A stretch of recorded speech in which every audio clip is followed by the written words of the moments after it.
교회는 예수님께서 십자가 죽음과 부활로 낳은 주님의 소유예요. 내가 내 교회를 세우리니 한 예수님께서 어떻게 교회를 세웠냐? 십자가의 죽음으로, 그리고 부활하셔서 살아계시기 때문에 교회를 세운 거예요. 죽고 끝났으면 교회가 안 세워져요. 지금 살아서 교회를 이전부터 계속 세워오셨고 지금도 세우고 계세요. 모든 교회는 다 예수님이 주인이세요. 예수님은 교회를 이 땅에 낳으려고 탄생시키려고 십자가에 죽었다가 부활했어요. 그리고 지금 살아계세요. 예수님의 최고의 관심은 정치도 아니고 경제도 아니고 이것저것 우리 원하는 것 잘 되는 일도 아니고 오직 교회가 예수님의 최고 관심이에요. 교회인 여러분이 예수님의 최고의 관심사입니다. 그래서 여러분의 일상도 예수님의 관심사예요.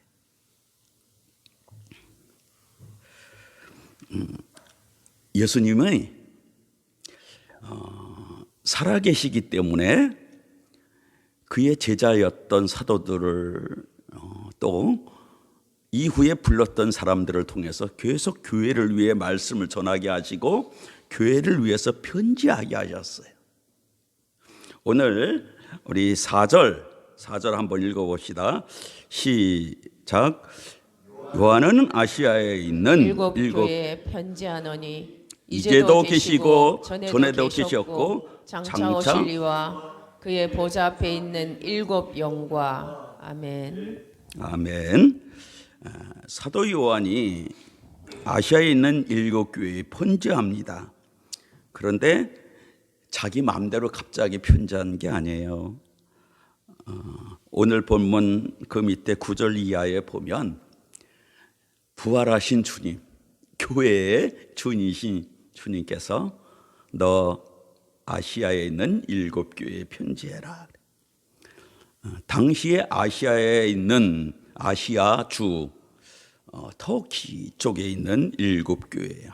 그런데 일곱이 완전 수니까 이 땅에 있는 모든 교회들을 지칭하기도 합니다. 그런데 이 교회에 편지하면서 사도 요한이 뭐라고 그러냐 하면 예수님을 이제도 계시고 전에도 계셨고 장차 오실 이와 그 보좌 앞에 있는 일곱 영, 그래서 예수님을 이제도 계시고 전에도 계셨고 장차 오실 이라고 소개를 해요. 여러분, 예수님은 죽으셨어요. 십자가에. 틀림없습니다. 최근에 어떤 책을 보니까 그건 넌센스다 그렇게 써놨어요. 예, 그런 사람도 지금도 많습니다. 죽음은 끝이다. 그러니까 죽음 자체도 가짜라고, 넌센스라고 얘기합니다. 그런데 이제도 계시려고 그러면 죽음은 끝나온가? 안 되죠? 살아계셔야 돼. 부활하여 살아계셔야 됩니다. 그렇기 때문에 장차 오실 수도 있어요. 죽고 끝났으면 어떻게 와요? 여러분, 공자가 무덤이 있는데 장차 올 수가 있습니까? 석가모니가 무덤이 있는데 다시 올 수 있습니까? 무덤으로 끝난 사람은 다시 올 수 없어요. 주님은 죽으셨지만 부활하셨습니다. 그리고 하늘에 계시기 때문에 장차 오실 수가 있습니다. 5절도 보면 이렇게 시작을 합니다. 또 충성된 증인으로 죽은 자 가운데서 먼저 나시고, 예수님은 죽기까지 하나님 아버지께 충성하셨어요. 그리고 먼저 나셨다. 부활의 첫 열매가 되셨다는 얘기. 또 6절도 보면요, 그의 아버지 하나님을 위하여 우리를 나라와 제사장으로 삼으셨다 그럽니다. 아버지 하나님을 위하여 나라와 제사장으로 우리를 삼아요. 죽고 끝나면 그 일이 가능하겠습니까? 예수님은 살아계십니다. 예수님은 살아계십니다.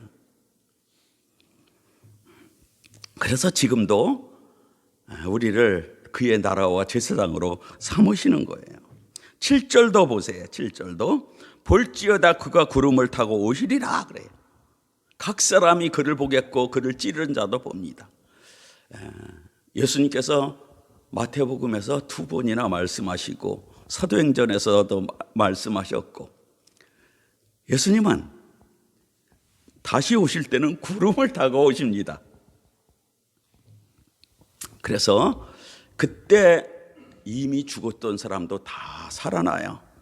악인은 심판의 부활로 살아나요. 그래서 그 찌른 자가 예수님을 보고 또 믿지 않은 사람들, 예수님을 막 못 박으러 소리 질렀던 사람들이 가슴을 치고 애곡하게 되는 거예요. 8절도 다시 보십시오. 주 하나님이 이르시되 나는 알파 오메가라, 이제도 있고 전에도 있었고 장차 올 자요 전능자라. 죽고 끝난 분이 어떻게 이제도 있습니까? 어떻게 장차 오겠습니까? 예수님은 부활하셨습니다. 지금 살아계십니다. 살아계시기 때문에 예수님의 이름으로 중보자가 돼서 우리 드리는 예배, 우리 드리는 기도를 중보하셔서 예배는 받으시고 기도는 응답되도록 도와주십니다. 이 믿음이 굳세요. 이 믿음이. 우리는 없는 신을 그냥 있다 자기 암시 관념을 믿는 게 아니에요. 살아계신 주님을 믿습니다. 그래서 예수님은 4대 성인이 아니에요. 살아계신 하나님이시지. 그런데도 지금도 부활이 어디 있냐? 부활한 예수님 어디 있는지 보여봐라, 그런 사람이 있습니다. 여러분 책 좋아하시는 분들은 부활 역사인가 믿음인가? 부활 역사적 실제냐, 그냥 막무가내로 믿는 것이냐, 이런 제목의 책 혹시 본 분들 있을지 모르겠습니다. 이 책을 쓴 분은 책을 20권 넘게 썼어요. 베스트셀러 작가예요. 서울의 대형교회 목사님 아들입니다. 장남이에요. 이름이 옥성호 씨예요. 그가 부활 역사인가 실제인가 믿음인가, 그냥 막무가내로 믿는 건가, 그런 질문의 책을 써서 이것도 베스트셀러가 됐어요. 근데 그 책 내용이 이렇게 되어 있습니다. 부활은 증거가 전무한 픽션이다. 그 이상도 그 이하도 아니다. 미래의 부활을 믿는다는 고백보다 더 중요한 것은 내가 지금 풍성한 생명을 품고 살아나는 것이다. 그러나 부활 이야기가 지금의 나를 더 풍성하게 한다면 그것만으로도 부활의 가치는 충분하다. 부활이 동기가 돼서 내가 살아나는 게 있다면 이것은 픽션이지만 가치가 있다 그래. 부활 자체가 이분은 픽션이라고 그래. 그냥 만들어낸 이야기라는 거예요. 어쩌다 거기까지 갔는지 안타깝기 그지없습니까? 이분은 자기를 탈회심자, 죄인에서 회개하고 예수 믿은 데서 다시 벗어나서 제자리로 간 사람이라고 스스로 유튜브에서 말했습니다.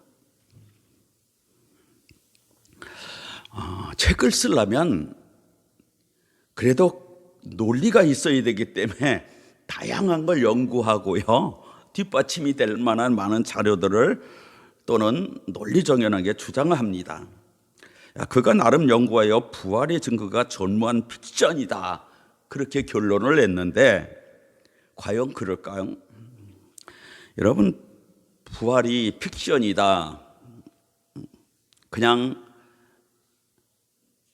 나중에 사람들이 만들어낸 이야기다, 이런 이야기, 이런 갈등, 이런 의심했던 사람은요, 계속 있어 왔어요. 이 옥성옷이 이 사람만 그런 게 아니고 그 외에도 현재도 많고 과거에도 계속 있었습니다.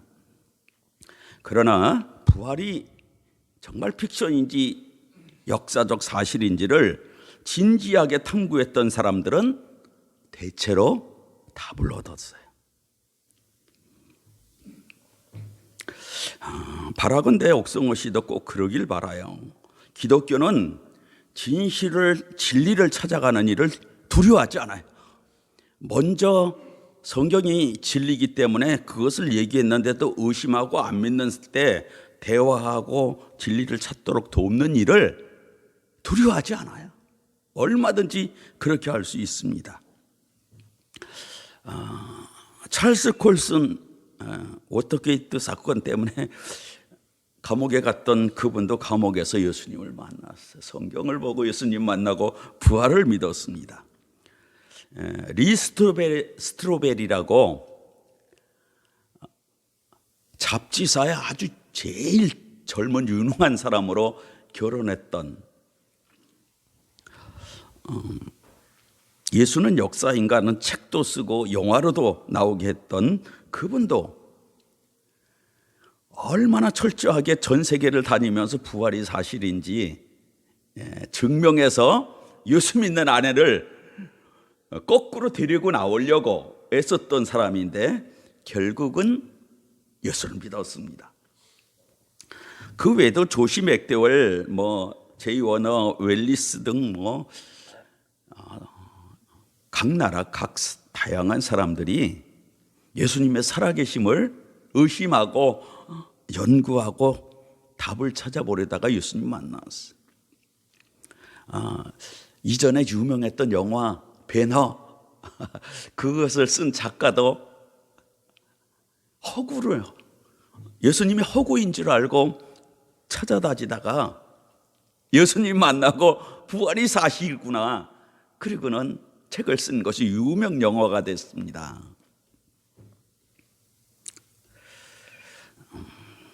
만일 부활이 없다면 사도 바울은 고린도전서 15장에서 그리스도께서 만일 부활이 없다면 그리스도께서 살지 않았을 것이고, 그렇죠. 부활이 없으면 어떻게 다시 살겠습니까? 너희 믿음도 헛되고 너희도 아직 죄 가운데 있다 그랬습니다. 오늘 이렇게 교회 나와서 예배드리는 우리도 부활이 없다면, 사실이 아니라면 이거 헛짓이에요. 그냥 자기 암시 위로받는 일입니다.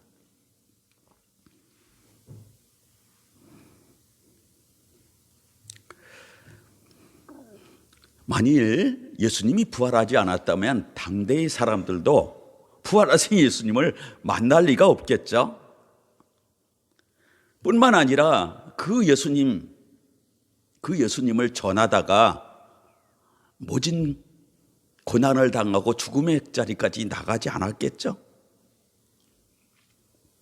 또 부활을 의심했던 사람들이 의심 그 자체로 끝나고 헛소문이다 이렇게 결론 지었지, 부활을 의심하고 막 연구하고 탐구하다가 부활이 사실이구나, 예수님 살아있구나, 믿음 가진 일이 없었겠지요. 예수님은 부활하셨습니다. 지금도 계십니다. 그래서 우리의 부활도 보장이 되었습니다. 그러다가 우리 주님 언젠가, 날은 잘 몰라요, 다시 오십니다. 부활한 예수님 우리가 눈으로 똑똑히 볼 날이 다가오고 있습니다. 이게 우리 신앙이에요. 자, 부활하신 예수님 지금 어디 계실까요? 사도행전 1장 보면 제자들 보는 가운데 구름을 타고 하늘로 가셨어요. 그리고 그 본대로 오시리라 하고 있습니다. 지금은 하늘에 계세요. 그 하늘에서 뭐 하시느냐? 하늘에서 뭐 하시느냐? 5절을 보면 이렇게 되어 있습니다. 5절 충선된 증인으로 죽은 자들 가운데서 먼저 나시고, 부활했다는 뜻이라고 설명드렸죠.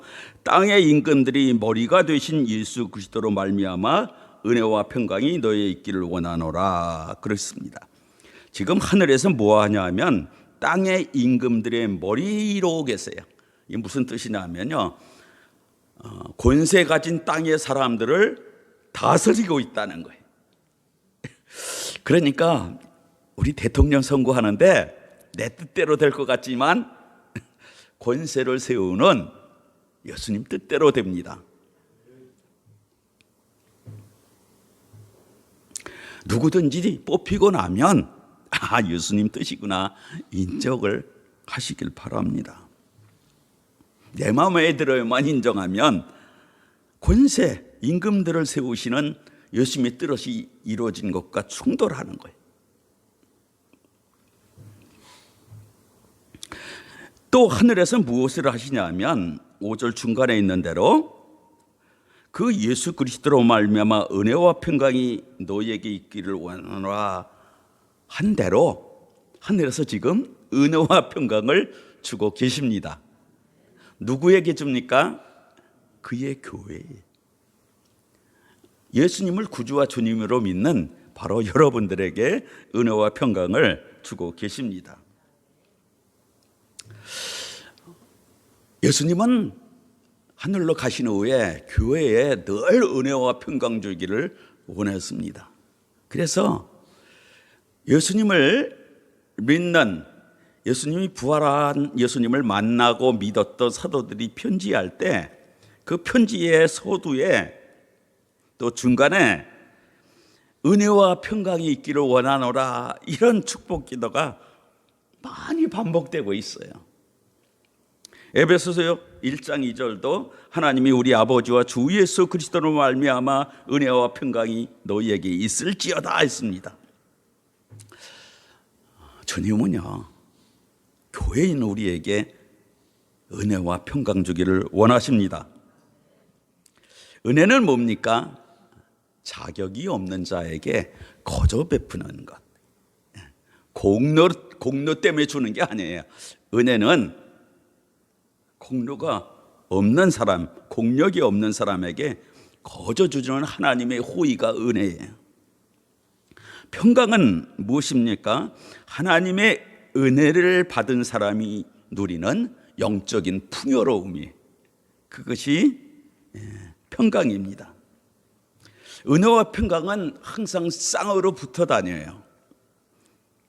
그래서 은혜와 평강은 오늘 여기 기도가 기록된 대로 우리에게 쌍으로 임합니다. 이 시간도 은혜와 평강이 임하는 시간인 줄 믿습니다. 이 은혜와 평강은 교회 이전부터 하나님이 그의 백성들에게 주기를 원하셨어요. 민수기 6장 25절 26절 보면 하나님께서 성막 안에서 제사를 드린 대제사장 아론과 그의 아들들이 제사 드리고 나면 밖에서 기다리는 백성들에게 이렇게 축복하라고 하셨습니다. 여호와는 그 얼굴을 내게로 비추사 은혜 베풀기를 원하며 여호와는 그 얼굴을 내게로 향하여 드사 평강 주기를 원하노라. 보십시오. 광야 백성들에게도 은혜 주기를 원했고 평강 주기를 원하셨습니다. 세월은 이 세상은 갈수록 각박해져요. 은혜도 없고 평강도 없습니다.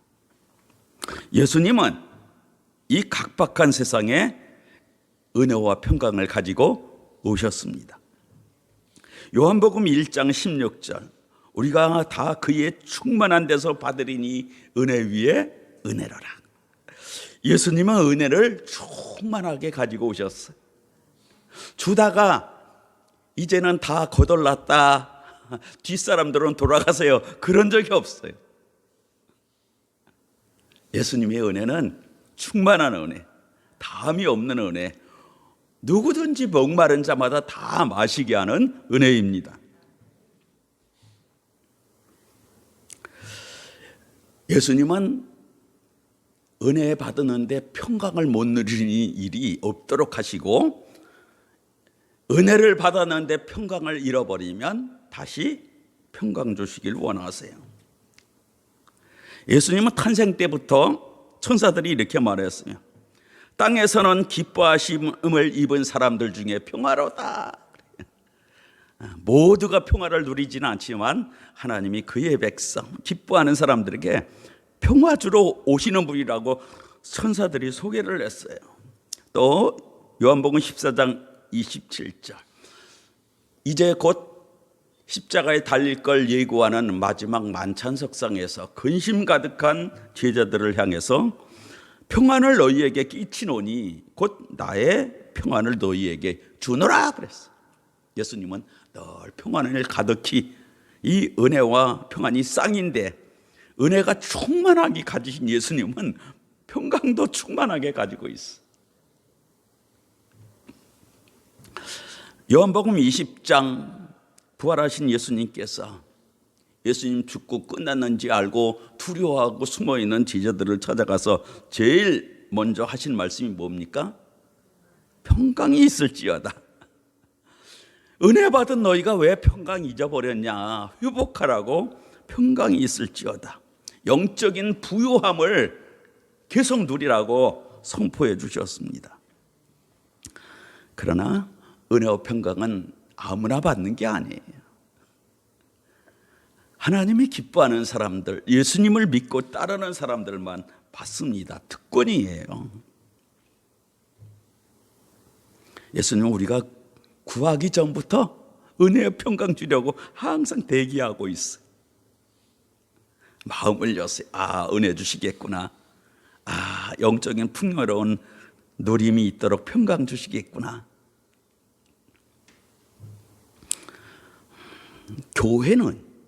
교회인 저와 여러분은 주님께서 다함이 없는 충만함으로 계속 은혜와 평강을 주시기 때문에 그 은혜와 평강 속에 살 특권이 있습니다. 다만 마음을 닫지 마세요. 갈망을 닫으면 인격적인 주님이 저도 손 포켓도 찌르고 열중시하고 안 받으면 어떻겠습니까? 또 하늘에 계신 주님은 지금 뭐하고 계시냐면 6절을 한번 보세요. 자, 6절 같이 읽어봅시다. 시작. 그의 아버지 하나님을 위하여 우리를 나라와 제사장으로 삼으신 그에게 영광과 능력이 세세토록 있기를 원하노라. 아멘. 지금 하늘에 계신 예수님은 아버지 하나님을 위해서 우리를 나라와 제사장 삼으시고 그걸 잘 하도록, 하나님 나라 누리고 하나님의 제사장, 아버지의 제사장으로 잘 살도록 그거를 듣고 계세요. 할렐루야.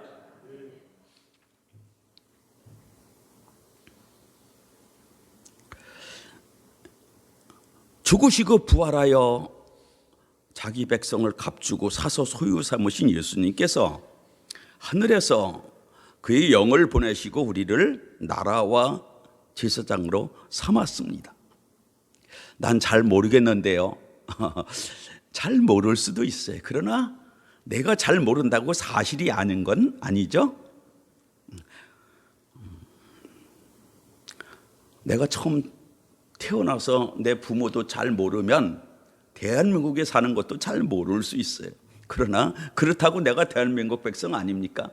대한민국에 태어난 것 아닙니까? 내 엄마 아빠가 딴 사람입니까? 잘 몰라도 분명한 사실이 있는 거예요. 우리는 이미 예수님에 의해 그의 나라와 제사장이 되었습니다. 우리의 신분은 그의 나라요 제사장입니다.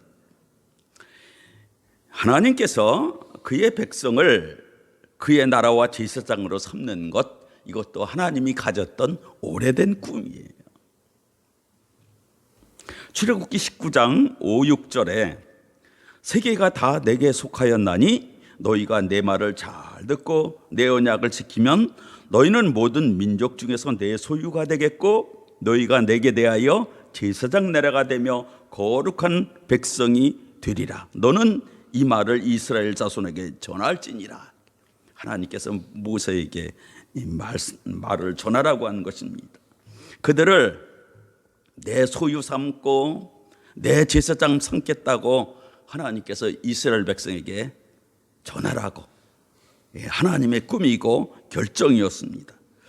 그들이 알았다고 해놨는데 그리고는 중간에 우리 말대로 배신 때렸어.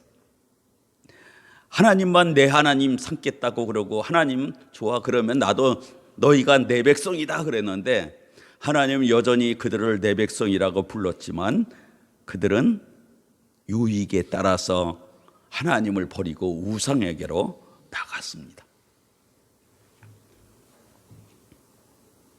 그러다가 이스라엘이 세계 속에서 멸망해서 세상을 2000년 정도 떠돌게 된 것이죠.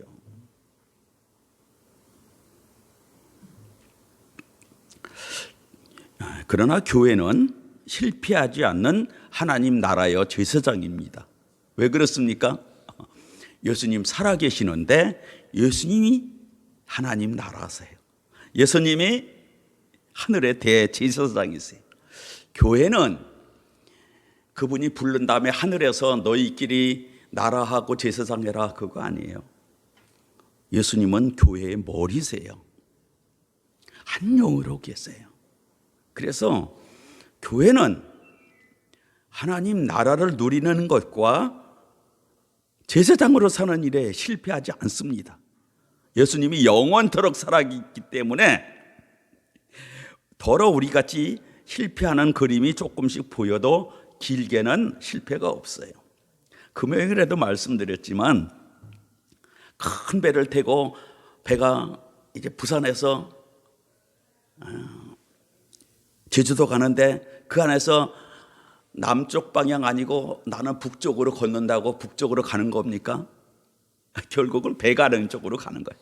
왼쪽으로도 오른쪽으로 가든지 배가 도착하는 그 항구로 가는 거예요. 부활하신 예수님이 우리를 그의 나라를 삼고 제사장 삼아서 함께 행하고 있기 때문에 우리 모양이 조금씩 부족해도 결국은 우리는 하나님 나라를 누립니다. 그리고 하나님 나라에 도착합니다.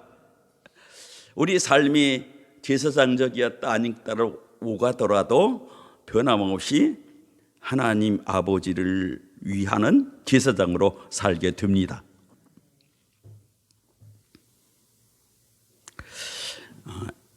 장차가 아니고 이미 나라와 제사장 삼았습니다. 그래서 우리는 하나님 나라를 살아요. 예수님과 함께 부활하신 예수님, 현재도 계시고 다시 죽지 않는 부활하신 예수님과 함께 그 부활에 거듭난 생명을 가지고 있기에 하나님 나라를 누릴 수 있고 하나님 나라를 전할 수 있어요. 나도 모르는 것은 전할 수 없습니다. 그러나 하나님 나라는 실제고 예수님이 실제입니다. 예수님이 살아계시는 것이 각 사람 안에서 또 각 사람이 예수님 안에서 사는 것이 실제이기 때문에 하나님 나라가 누려지고 그리고 전함이 되는 거예요. 하나님 나라는요, 하나님을 모르거나 예수님을 믿지 않는 사람을 통해서는 전해지지 않아요. 이미 누리는 우리를 통해서만 전해져. 그래서 예수를 믿고 하나님 나라 예수님과 함께 그 누림을 과정을 걷는 여러분은 다 하나님 나라를 전할 수 있어요. 예수님을 전하면 효력이 일어납니다. 성령은 지금 여러분들 각 사람 속에서 여전히 권능으로 역사하고 있습니다. 어떤 사람에게선 강하고 적극적으로 역사하고 어떤 사람은 소극적이에요. 왜 그렇습니까? 즐거이 순종하는 사람에게는 성령이 힘있고 강하게 역사하고요. 자꾸 많이 거스린 사람에게는 기다리세요. 그리고 익숙해질 때까지 자꾸 자라는 과정을 거치기 때문에 차이가 있을 뿐입니다. 그러나 그 안에 계신 성령이 어떤 사람에게는 조그만 성령이고 어떤 사람에게는 큰 성령이 아니에요. 전능하신 하나님의 성령입니다.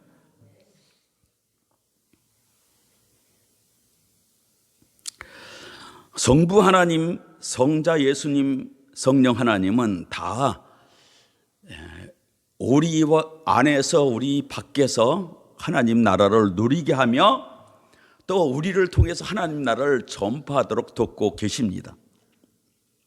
우리는 하나님 아버지께 영광 돌리기 위해 이미 제사장 된 사람들이, 구약의 제사장을 보면 제사장은 뭐 하는 사람입니까? 말 그대로 성전에서 제사하는 사람, 예배하는 사람이 개인적으로 날마다 제사하고 또 백성들을 위해서 제사합니다. 제사는 종교적 행위가 아니고 제사 드릴 때마다 거기 임하는 하나님을 얼굴을 뵙는 행위. 하나님을 잘 모르던 어린 제사장이 성막 안에서 계속 머물면 계속 그 영광의 비침을 받으면서 영광의 형상으로 화해갑니다. 성령의 은혜를 누리면 여러분이 성령의 사람으로 화해가, 하나님의 영광의 형상으로 화해가는 거예요. 제사장의 기업은 땅에 없습니다. 하나님께서 이스라엘 다스릴 다른 지파에게는 땅을 기업으로 주셨지만 제사장은 무엇을 기업으로 주셨습니까? 하나님 자신을 기업으로 주셨어요. 여러분, 유대인 이야기 중에 이런 게 있어요. 부자 유대인이 아들을 유학 보냈어요. 그리고 차마 오라지 못하고 급하게 이제 세상을 떠나게 됐어요. 그때 다른 자식이 없는 이 부자 아빠인 이 유대인이 유언장을 하나 딱 썼어요. 가장 신실한 종에게 모든 것을 물려준다 하는 유언장을 쓰고는 그 밑에다가 단지 이제 유학 가 있는 아들이 돌아오면 한 가지만 원할 수 있다는 단수 조항을 달았습니다. 세월이 지나서 유학 갔던 아들이 돌아왔어요. 그리고 유언장을 보니까 기가 막힌 거야. 모든 유산을 다 종에게 줘버린 거예요. 단 하나만 원. 이게 무슨 뜻인지 고민하다가 이 아들이 이걸 가지고 랍비한테 갔어요. 랍비요, 우리 아버지가 이 유언장을 보고 주고는 돌아가셨는데 어떻게 해야 됩니까? 가만히 있던 랍비, 기도한다는 랍비가 딱 한마디 했어요. 지금 이 모든 걸 누가 갖고 있지? 너는 그 종만 원하면 다 네 거다. 아버지가 지혜로운 아버지예요. 여러분, 하나님을 기업으로 받으면 세상의 모든 것이 바로 여러분 것입니다.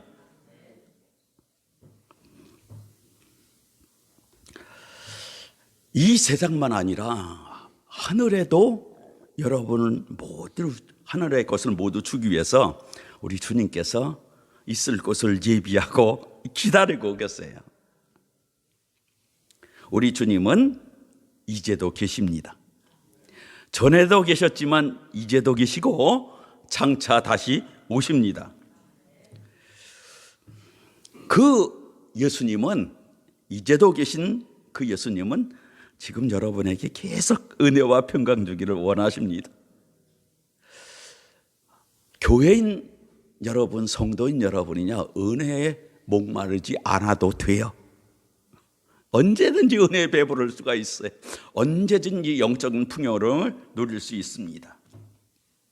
하늘에 계신, 이제도 계신 예수님은 우리가 하나님 나라를 누리고 하나님을 잘 섬기고 세상에 대해서 중보자로 사는 제사장으로 살도록 적극적으로 도와주십니다. 우리 주님은 이제도 계시고 장차 올 전능자입니다. 여기에 모인 여러분, 지금도 쉬지 않고 주님께서 은혜의 평강을 주시고 또 여러분은 받고, 여러분이 인식하든 안 하든 세상이 뭐라 그러든 여러분은 하나님에 대해서 제사장입니다.